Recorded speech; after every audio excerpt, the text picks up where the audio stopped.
Hello everybody, welcome to my channel. In this video, we're going to be painting a really beautiful and simple purple tulip using watercolor paints. I'm going into my sketchbook today and we're just going to have some fun and hang out and paint this purple flower. So let's get started. So I have my sketchbook here and I'm just going into my paint palette with the purple that I have. It's quite a rich purple. So I'm using some water, some clean water, and picking up some color, and I'm putting it onto a little ceramic bowl that I've got and just mixing up a tone of purple that I like. And I'm using a Daleroni System 3 brush for this. I feel like it's a really nice quality brush and I quite like working with them. So at the bottom now, I'm just making a little curvy shape and then going up in a curve to the top, picking up some more paint as I go. I'm just going in super freely and loosely. I'm not thinking too much about it, and then adding some extra water to the flower just to thin it out a little bit and get the paint to flow a bit better. This is not a watercolor sketchbook that I'm using. It is just a normal 110 gram paper sketchbook. It's one of the most inexpensive ones I could find. And the whole purpose is just to get the feel of the watercolor and just to have some fun and be free and just put paint onto paper. So as I'm going, I'm just feeling it out and putting color down. I'm not really thinking too much. Just going in with a little bit more, making some lines. I don't even have a reference here, but you can copy along and paint with me and get out your paints and find some inspiration just to put some color down onto the paper. So I'm not filling the paper completely with paint, as you can see. I'm just sort of dabbing it on, letting it run and flow freely. I think that this is quite a nice exercise just to see how the paint is, and if you dab some paint and dab some water, how will it look and how will it flow, and just to get a feel of something before you go into an actual artwork or an expensive piece of paper. So just dabbing down some color, you can see it looks quite dark. So you can dab off a little bit of the paint on a cloth that you have. If you keep a cloth with you while you're painting, it's always a good idea to dab off some extra water so that you can go back onto your paper and pick up the color again, or even just lighten the load that you have on the brush. And that's the nice thing about watercolor, as well as leaving the space open on your page. You don't always have to cover the whole area with paint like you do with acrylic paint. So here at the stem now, I have some sap green that I've added a bit of purple to tone the green down. And then I'm just curving some lines there, and then just for the underneath of that flower. And then I put my brush down on its tip and I just pull it straight down, using the tip of the brush as I go, and then wetting it some more, and then just adding to the paper just to pull the paint into the middle of the stem.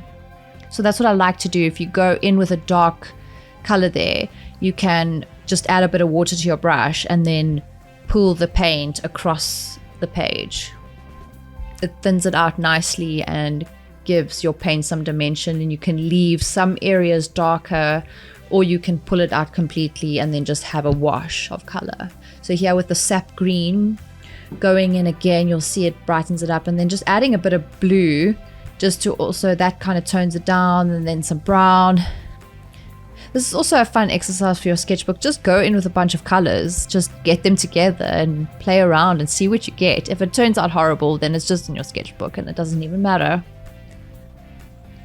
So starting at the bottom here, I'm just going to hold the brush at a 45-degree angle and pull it out roughly from the bottom, and then here at the top using the point and pulling it down. You'll see I've got a little bit more paint this time.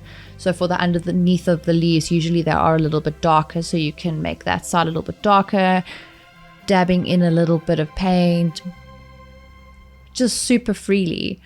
And you can see just by pushing the paint around, you don't have to be too precise with it when you're getting started with watercolor. It's just fun to add paint.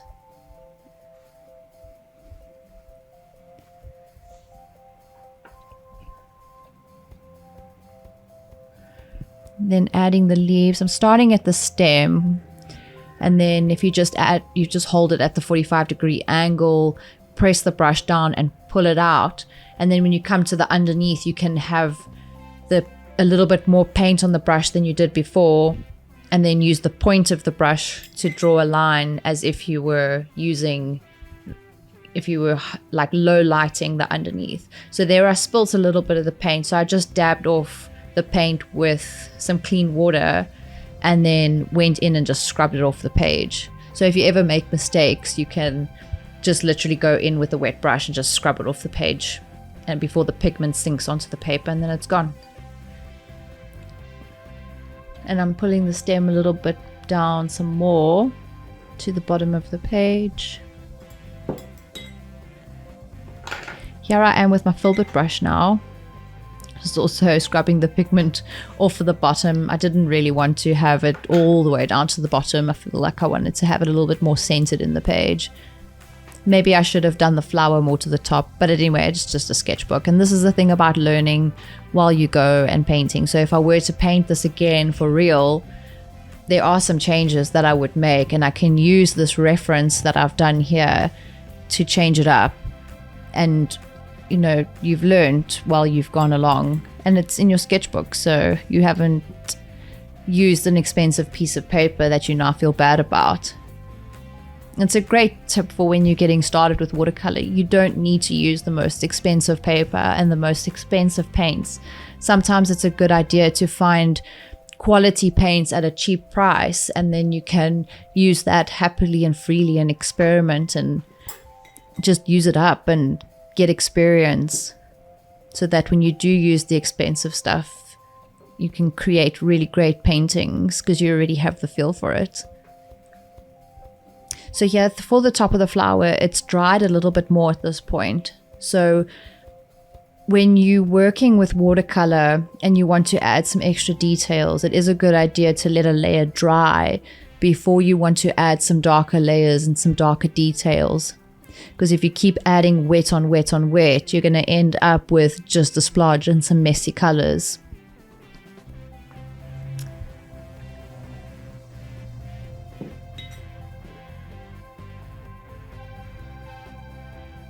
And then you can just keep adding these dark colors as you go along. If you feel like you want to add more here or add more there, it's totally up to you. You can slow down this video even more if you want to in the settings in YouTube, and then you can just paint along with me, copy as you go, find some pictures on the internet, copy from the reference. I'd love to hear in the comments down below what flowers you love and what flowers you'd like to see me paint next, or even what tips and techniques and tricks you'd like to know.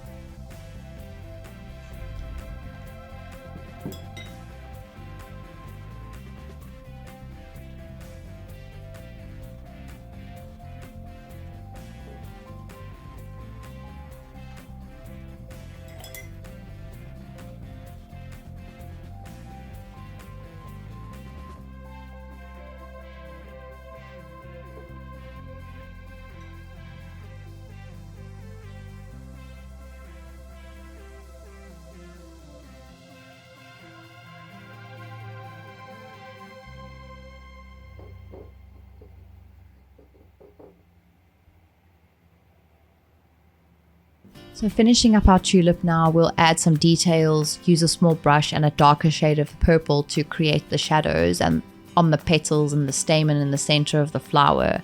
And you can add some more low lights and deeper purple if you want. You can add some white if you want. I always think it's a good idea to leave white of the paper open so that you have already the base shining through. And you can also go in with some white gouache to add some extra dimension to it if you want. And I'm also going into the leaves again and creating some darker details there. Once it's dry, if you let it dry a little bit, you'll be able to add more layers and texture onto the top of it. And if you have a good reference picture with a lot of detail, then you'll be able to get a lot more detail. Even if you have the real flower in front of you, you'll be able to see every single shade and detail. But for this one, it was just a really loose and simple flower. And there you go, a purple beautiful tulip with watercolors in your sketchbook. Don't worry if your painting doesn't look exactly like mine. Every painting is unique, and that's what makes it special. I hope you enjoyed this tutorial and learned something new today. Please give it a like. Comment down below what you liked about it and what you'd like to see next. Until next time, thanks.